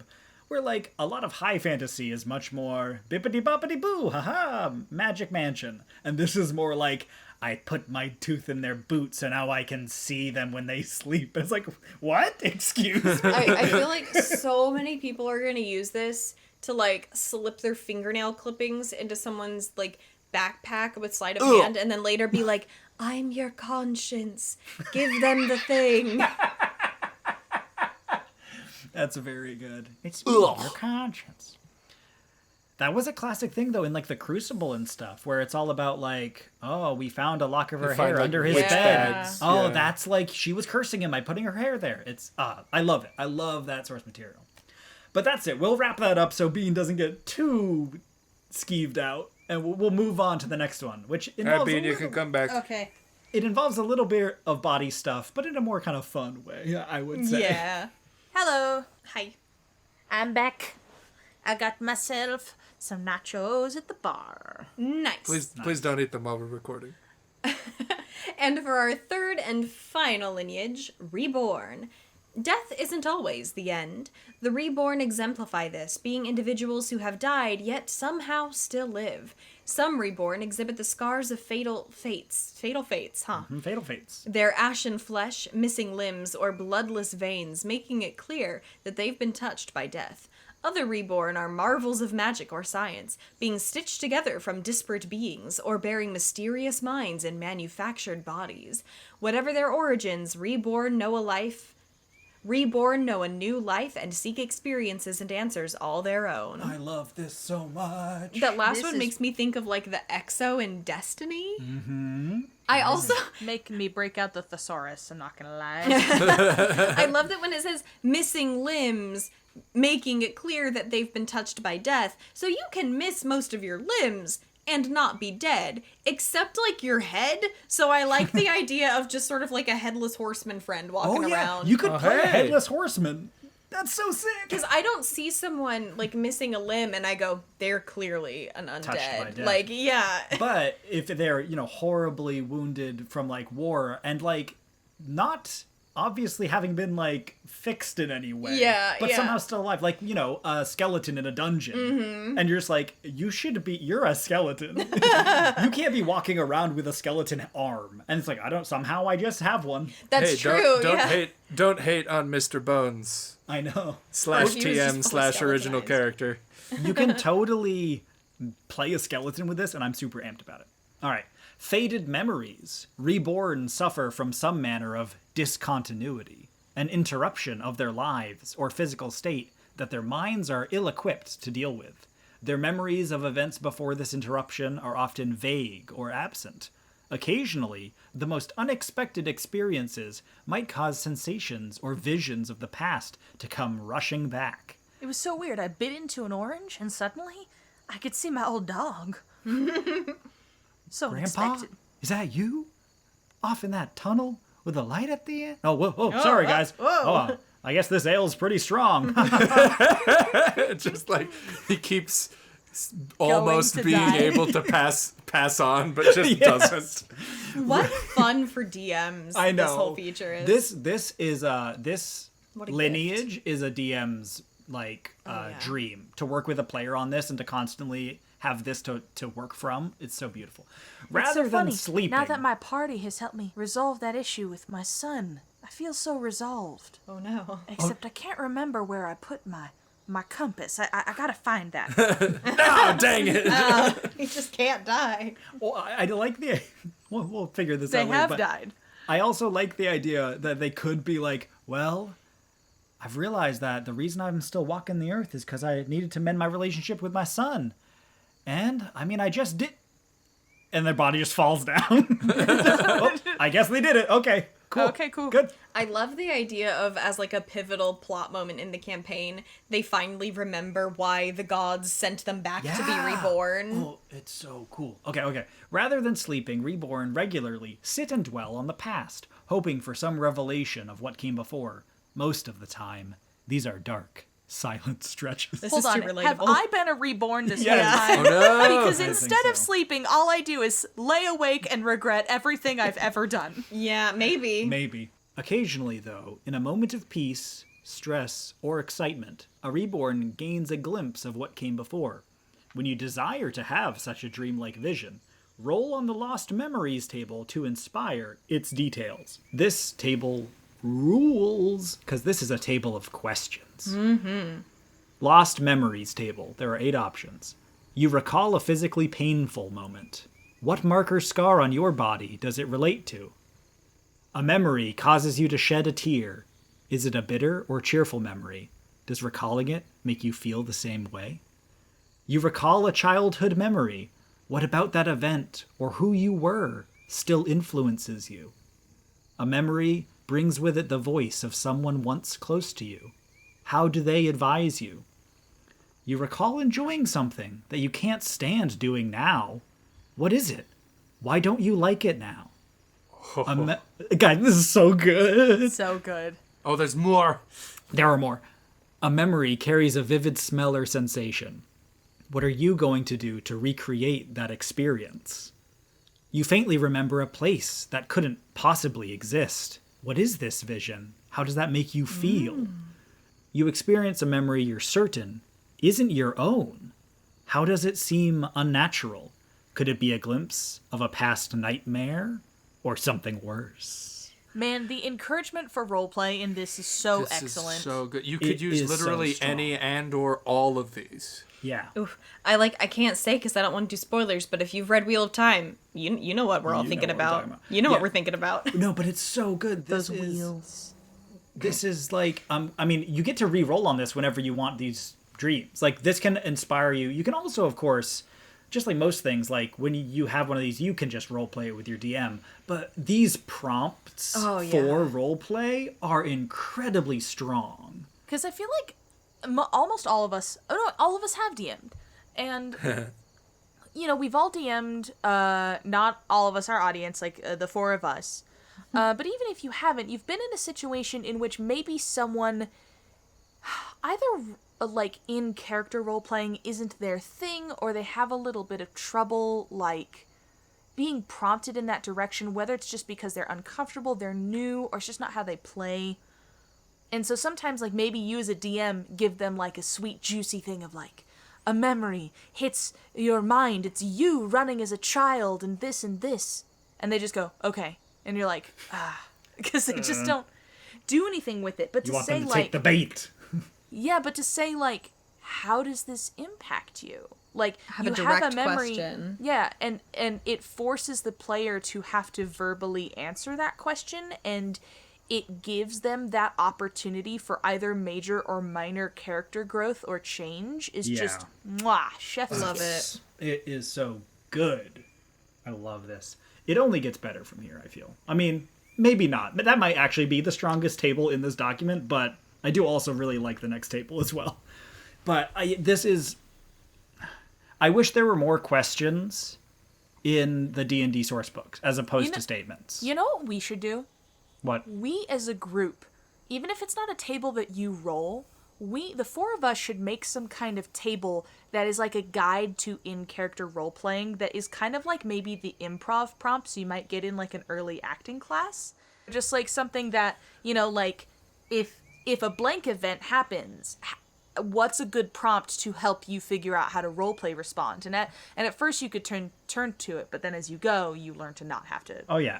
It's a to. tool for those who don't have that experience, don't have that training on how to do that kind of improv role play, help you move forward. And I think this table is a great example of that, where not only does this help you if you don't know how to start role playing, this also helps you if you really love role playing. Oh, yeah. Like it's good for everybody. yeah. All right, so let's move on to the last section here. Reborn Origins. Reborn might originate from circumstances similar to those of various undead or constructs. Roll on or choose an option from the Reborn Origins table to determine how your character gained their lineage. Reborn Origins. You were magically resurrected, but something went wrong. Stitches bind your body's mismatched pieces, and your memories come from multiple different lives. Oh, it's so good. Oh, love that. This one's maybe my favorite. After clawing free from your grave, you realize you have no memories except for a single name. And I That's like good. the idea that you just crawled out of the grave, looked at the headstone, went, guess my name's Jimmy, and, like, walked away. No, I like the idea that you crawled out of like an unmarked grave and you're like, the only name I have in my head is Strahd. Why do I remember Ooh, the it's name not your Strahd? name, So it's- you go about the world and you're like, I'm Strahd. And everyone's like, no, you're not. But then you're like, wait a minute, what are you talking about? And when you meet Strahd, you get your final flashback where he murdered you. Oh, that's cool. That's very cool. You were a necromancer's undead servant for years. One day, your consciousness returned. Uh-oh! Oh, hey, boss, this is my 2 weeks. You're like That's pulling a very rickshaw, and then you throw it am down, I and you're doing? like, hold on! You're like Wait a minute. half zombie, half skeleton, and you just are standing there with a spear, and you just go, what am I doing with my life? And you just like walk away.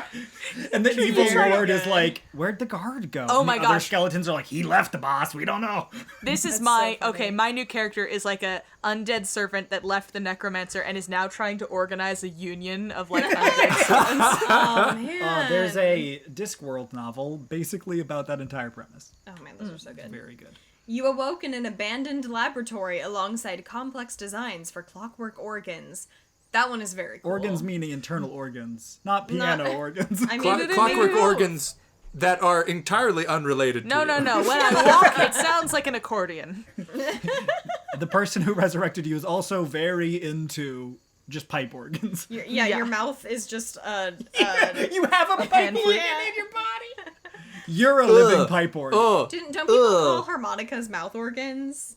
Isn't that a Yes. thing? I I guess. think Your so. mouth is just a harmonica. You're just like.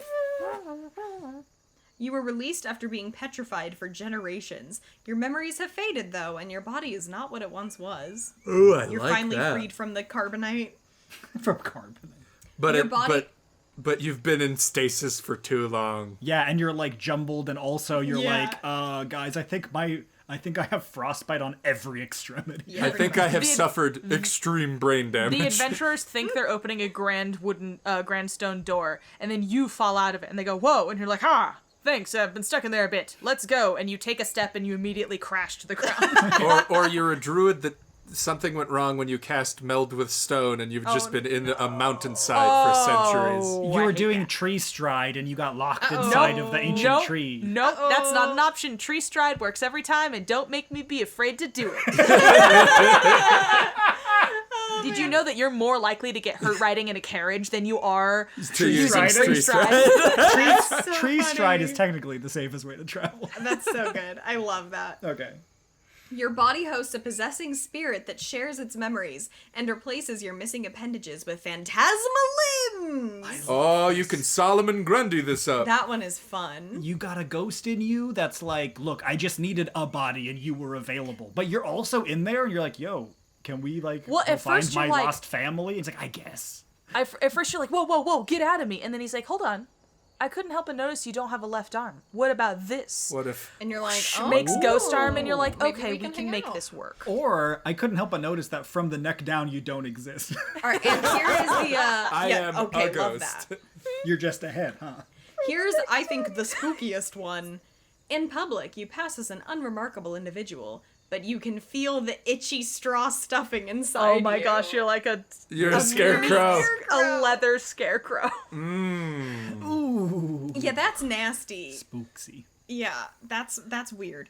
Yeah. So that table rules. Yes. We can all agree that yet again, I mean, of the three, the Hexblood one kind of like it really pegs you into kind of being like you're probably related to a hag. But this one and the Dhampir one are both very broad. This can be Yeah. you're So a Frankenstein, you're a skeleton, you're You're a what now? You're a Frankenstein?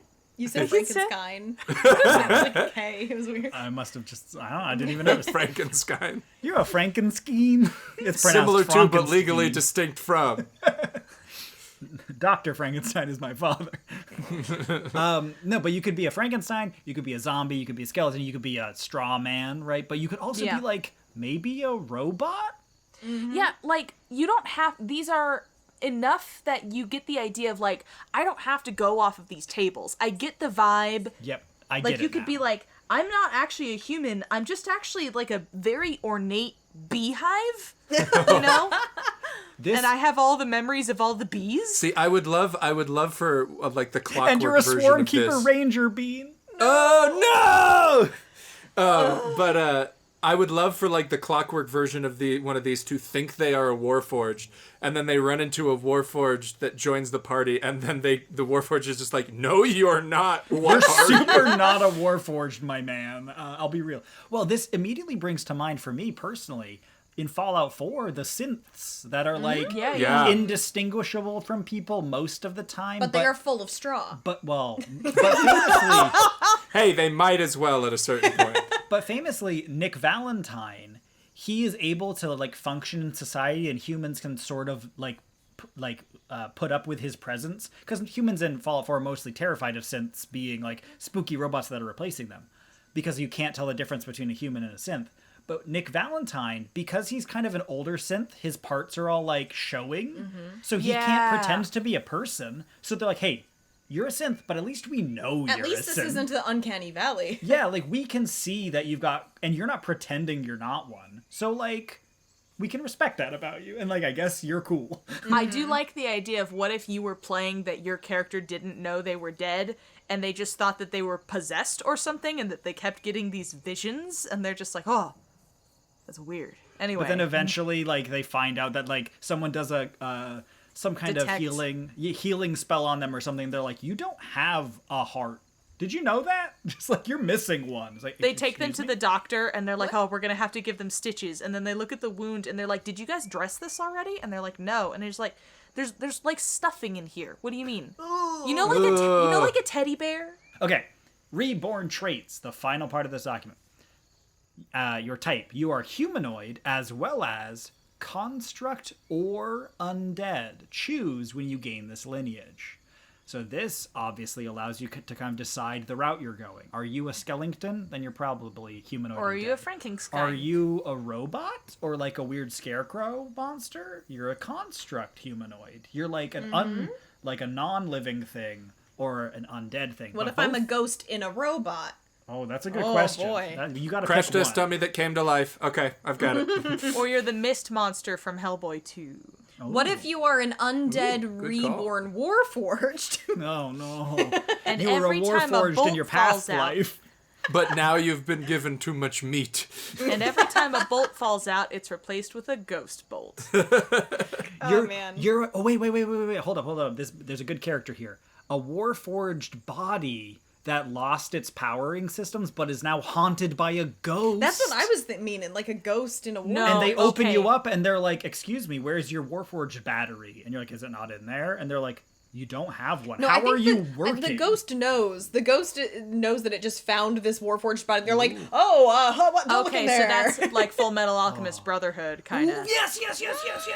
Oh, That's the one anime reference I can make. That's a great reference, man. Bean, because I hadn't even thought Listen, of that. if You you're could gonna be watch Alphonse. any anime, that's the one. Oh, okay. Or the opposite of Alphonse. what I just described a second ago. Your Warforged powers down. Something's wrong. You take him to the local blacksmith. They open him up, and there is a human heart inside of him, powering him. A robot, but with meat on the inside, is not something I like the idea of. It's like putting a brain in a No, mech but I'm suit. picturing. You know that classic sci-fi bit where you like your skin cracks open and you're a robot underneath. But the opposite is The very opposite. bad. The opposite, where you're a tube robot and it cracks open and there's people parts in there. Yeah. Isn't Yeah. that just General Grievous? Oh, kind of. It's I'm pretty more sure of the, that's like, just General Grievous. the No, new- but you're the not. new You are not Cybermen. more man than machine now. Somebody Sure. took a machine and put a human brain and heart and a little bit of a ventricle system and lungs in it to power it. Yeah. Man, that's wild. Yeah. Okay, anyway, your size is medium or small. Choose when you gain the lineage. Your speed is 30 feet. Dark vision, you know. Deathless nature. You have escaped death, a fact represented by the following benefits. You have advantage on saving throws against disease and being poisoned, and you have resistance to poison damage. That's most likely alluding to your kind of like undead constructy nature. Those things are normally not able to be Yeah, poisoned. poison so- affects the things that keep you alive, but you're not really alive. Yeah, the parts of you that aren't alive don't care as much. You have advantage on death saving throws. All right. You don't yeah. need to eat, drink, or breathe. Fair. Oh, yeah. You don't need to sleep, and magic can't put you to sleep. You can finish a long rest in 4 hours if you spend those hours in an inactive, motionless state during which you retain consciousness. Man, whatever it said, those silent long nights. So it does say, though, it does answer that question of like, well, while I meditate, I'm actually going to draw the map. Well, this is very You're specifically... like, no, I can't do that. Yeah, this is very specifically worded differently than the Elven meditation feature. Yeah. Like, this is a different thing, yeah. Knowledge from a past life. You temporarily remember sporadic glimpses of the past, perhaps faded memories from ages ago, or a previous life. When you make an ability check that uses a skill, you can roll a d6 and add the number rolled to the check. You can use this feature a number of times equal to your proficiency bonus and regain all expended uses when you finish a long rest. You just get to Bardic Inspiration yourself, like, twice a day. I really love this concept of, like, these... They kind of also had a little bit of this with the... What did they end up calling it in Tasha's hideous cauldron of everything? The rogue that was, like, dead at one point? Oh, yeah, the spooky rogue. The spooky As opposed to the rogue that's spooky. Yeah. No, the rogue that was, like, touched by death or whatever. They had a bit where they were, like... You can spend some time to basically ask a ghost how to pick a lock, and if it knew, it tells you how, and you get an advantage on your lock check. Oh, that's right. Yeah. And also, like, the story bard from a while back. I was going to say the story bard, where it's like Yeah. ghosts show up and tell you a story, and then you know how to do that thing. Exactly. And so I love this idea of this knowledge kind of, like, in the moment coming to you, but then afterwards you're like, I don't remember anymore. Where you're your own ghost. Yeah, you're your own ghost. But especially if you'd go the, like, kind of weird...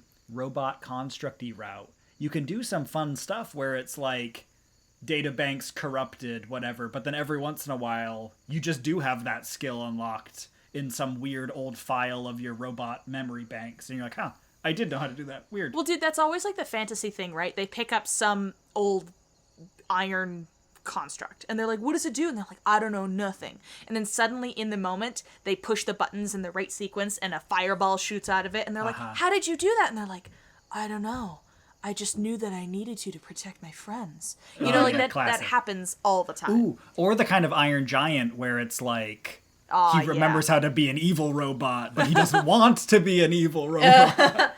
This reminds me a lot of, didn't we cover a long time ago a homebrew table of cool, flavorful changes to your character if they died and been brought back to life? So I was someone's just thinking of that. Revivify or Resurrection on you. Maybe now you can't dream, or you're always cold, or whatever. I think that would be very cool to go back and reference if you're going to make a Reborn character. Yeah. To just add some more flavor. Because I get why in this they're trying to leave it broad, so they don't want to say... your eyes are solid black and you don't dream and your skin is always cold, because what if that doesn't make sense for the flavor you're going for with dogs this? are a little more scared that of you. That's why they don't want to put that in here, but for your specific character, I think it would be really cool to go take a look at that table and see if there's anything you want to pull for inspiration. Oh my gosh, guys, a Dhampir meets a Reborn and he's like, I'm going to feed on your... What? There's nothing but hay in here. There's nothing here. You are not alive. You don't have any cerebral fluid. I was going to eat your dreams, but you're dead inside. I was going to drink your color, but you're a gray robot. They really ran the gamut. This of also must happens eat and can't eat when Dhampirs try to... Yeah. This also happens when Dhampirs try to feed off millennials. They're like, I was going to eat your emotional force, but you are just dead inside. It is gone. It was gone for years. It's been gone for a long time. So, mechanically speaking, real quick, so we are all acknowledging this is a lore flavor knockout, like home run. Mechanically speaking, the cool thing about this is it's also a great intro to D&D lineage for a new player who's worried about dying or not having a good enough skill when they need it, or like having to keep track of like what they don't need worry, to eat we'll just bring drink it back during the wrong. day. Yeah. No, but you know, it's if you pick this to begin with and just be like, well, I don't want to come up with a backstory. I'm new to D&D and I'm not comfortable yet. Okay, you don't have one yet. We'll roll every once in a while and you'll have a dream of your backstory and we'll work it out in the game. It's like kind of built to bring That's a good point, a character into the mechanics of D&D naturally, which I really Let's just say, you have no memories. I'm worried about dying. You will have a hard time dying. You'll be harder to kill than everyone else because, like, I don't want you to have to worry about that. The one caveat is that you are technically dead. What? No, you might not be dead. You might just be a robot. Listen, you're not dead, but you're not alive. Look, You might just be a robot that has a human brain and heart. you're only mostly dead. When you look in the mirror, your eyes are two different colors, but not in that cute way. Oh, it's in a very disquieting way. You're a Frankenstein's monster, but just one ear is from a different body. Oh. The rest of you, fine. One ear, slightly different color. Little weird, but like That it's fine. one gets And us. your super motivation is to find the other ear. But that ear was the ear of a murderer. And so every now and then you get the urge You to get kill. the urge to kill. You're just like only putting sunscreen on your left ear, and people are like, "What?" And you're like, it's just this guy burnt really easily." Oh yeah, this guy's the worst. My He's left like- ear's he's got- allergic to nuts. There's a bee flying around and you cover up just your left ear and you're like, just don't sting my left ear, please. That's so funny. That's my Achilles heel, my Achilles ear. Oh man. My left arm has psoriasis, but the rest of me is chill. That's great. Oh, it's so good. All right, let's wrap this up. We've been going for a while. Yeah. But we But- just love it. It's so good. There's a lot I of material. revel in this kind of stuff. Wizards of the Coast, Wesley, we've really sent you up this episode, but also like honestly, great work here, folks. Thank you. More of this, and like keep doing it. Like just don't But have. we this have to be the rephrase, only- not more of exactly this. More of this level of creativity and thinking. Like, this is so good. Well, only make Gothic lineages from now on is what I'm saying.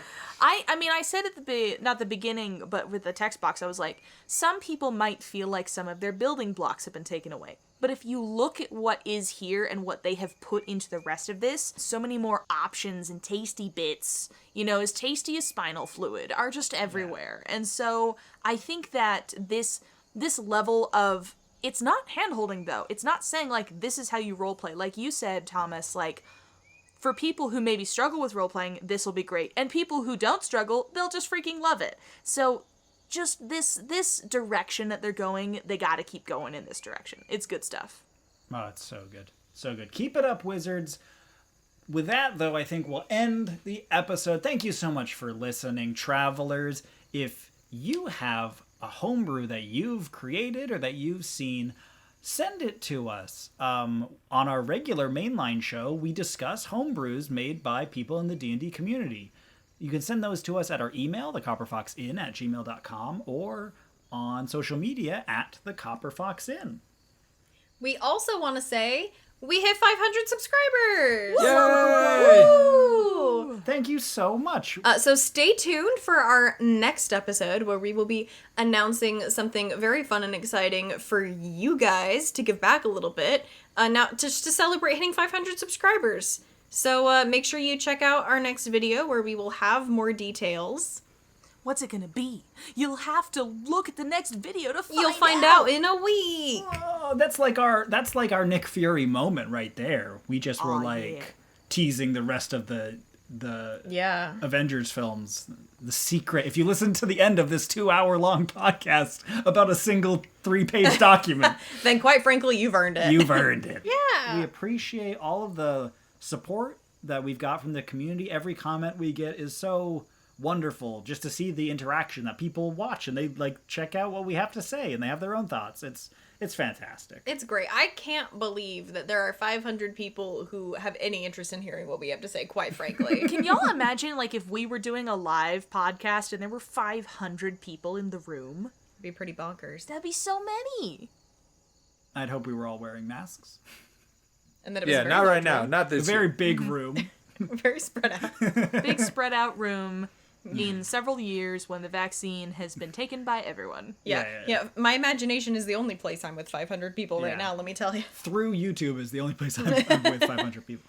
But we appreciate the community that's kind of slowly building and growing around this channel. We hope that we can keep it going and we can keep building this space where homebrew is celebrated and creativity is appreciated, and it can be a positive space for everybody who wants to have fun exploring the possibilities of D&D.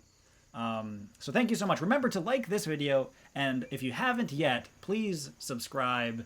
Keep that number going up. Keep that community growing. Do you say, like, smash that bell? I don't know. You know, be nice Well, to the bell. don't smash. Don't crack the bell. Yeah. Just And push guys, like, Daintily. I feel like we have one of the best YouTube comment sections. Like, we are so blessed. Everyone is just so positive and supportive of each other, and keep that up, because we really strive for positivity, and you guys have been doing such a great job at spreading that, and keep it up. Every time a YouTube bell rings, an influencer gets their wings. That's how the phrase goes. Influencers? No. I No, influence not even myself. With that, our side quest is completed. We've all gained some XP, and nobody even died. Well, I'm undead now. I'm both alive and unalive at the same time. Yeah. I'm a sort of paradoxical, cat in a box of people. Sure. I'm a reborn, but I'm a cat who haunts a box. I'm both alive and dead inside of a box. Okay. Anyway. Schrodinger's lineage Thanks there. for listening. Keep on adventuring. We'll see you next Bye. time. Woof.